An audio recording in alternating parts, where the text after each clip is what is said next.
Hey, what's up, guys? It's Corey Cohen here at the office a little bit later tonight, and I'm giving some thought to this rent stabilization bill. I have written about it. There's a lot there. I do think that the legislation went too far in reprimanding landlords that I would consider bad actors. I think the overwhelming majority of owners of buildings generally treat people very well.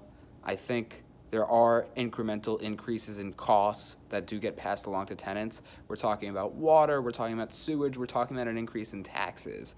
So when we look at rent increases across this product type, it's not just because the landlord wants to jack up the rent. Sometimes there are costs that do get passed along to tenants and shared because there's inflation and the city progressively gets more expensive, which we all know.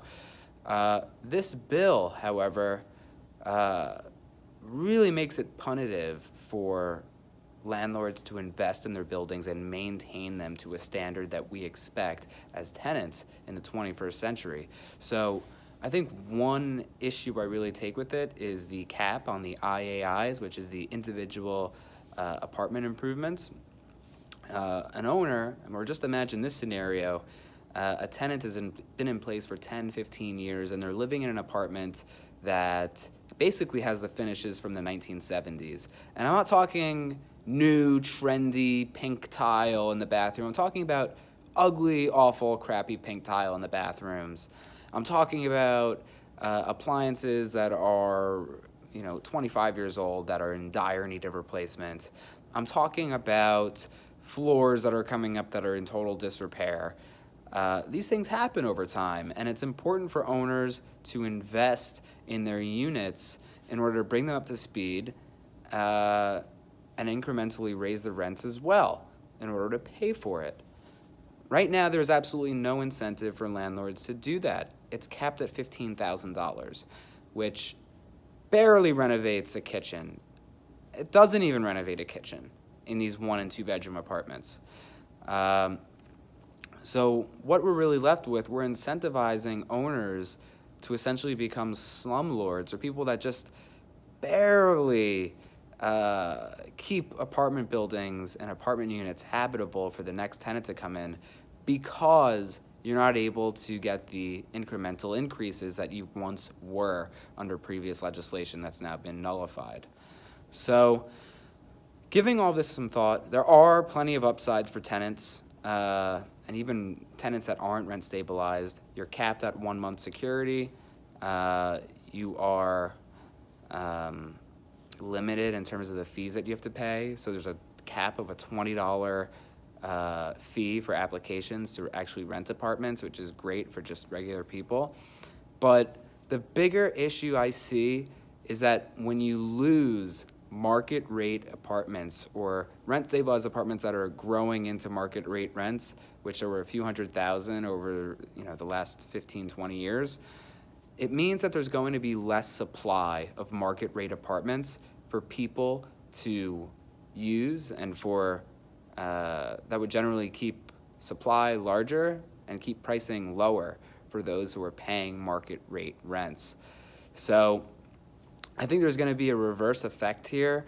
Some landlords are already talking about leaving their rent-stabilized apartments vacant, which does the total opposite of what this legislation was intended to do, which was keep apartments affordable for people.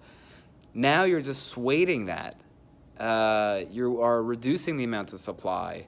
You are reducing the amount of market rate supply, which is going to bump up the pricing of those apartments for middle class and even upper middle class or lower middle class New Yorkers who don't qualify for rent stabilized apartments but cannot afford these luxury buildings that dominate the headlines. So there's a lot that's kind of happening with this legislation.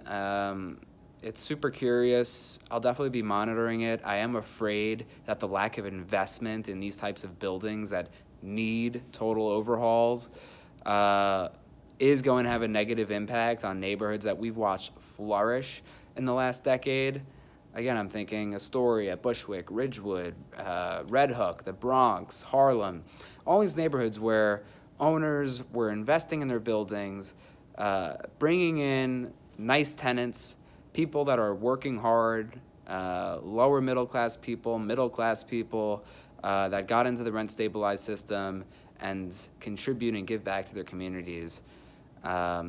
So I don't think we're going to watch anything change overnight, although we did see something happen where BlackRock stopped doing renovations in Peter Cooper Village.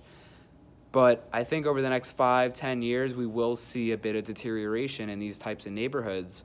And the only thing that you're going to really be able to point to over that time frame is this legislation, at which point we'll have to revisit exactly what happened.